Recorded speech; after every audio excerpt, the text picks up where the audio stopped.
Hello दोस्तों, मैं कंचन अपन यूट्यूब चैनल पर आप सभी का स्वागत करती हूँ। नाच गीत लेकर आई हूँ। गीत अच्छे लगे लाइक शेयर सब्सक्राइब और कमेंट करके जरूर बताना गीत कैसे लगे।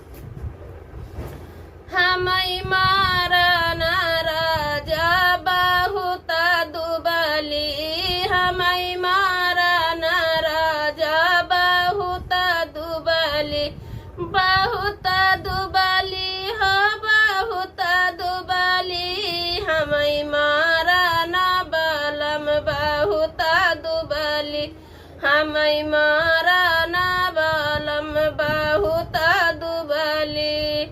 ऐसा के साली राजा खुरपी बनावाईदा, ये साऊ के साली राजा खुरपी बनावाईदा।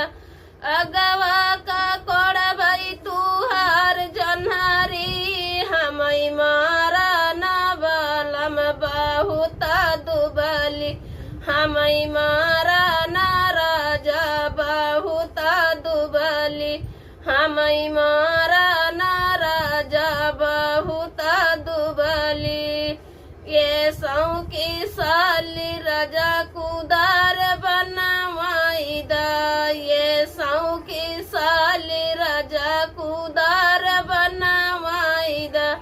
अगवा का गोड़ा भाई तुहार जंधारी, हमारी मारा ना राजा बहुत दुबली, हमारी मारा ना राजा बहुत दुबली।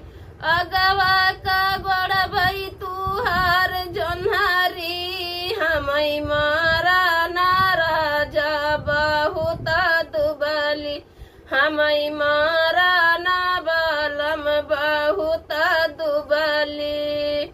ऐसा के साली राजा डंडा बनवाईदा, ये साऊ के साली राजा डंडा बनवाईदा।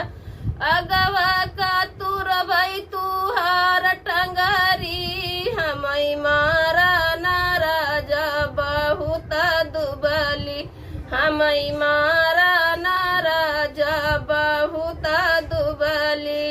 अगवा का तोड़ा भाई तुहार टंगारी, हमारी मारा ना राजा बहुत दुबली, हमारी मारा ना राजा बहुत दुबली।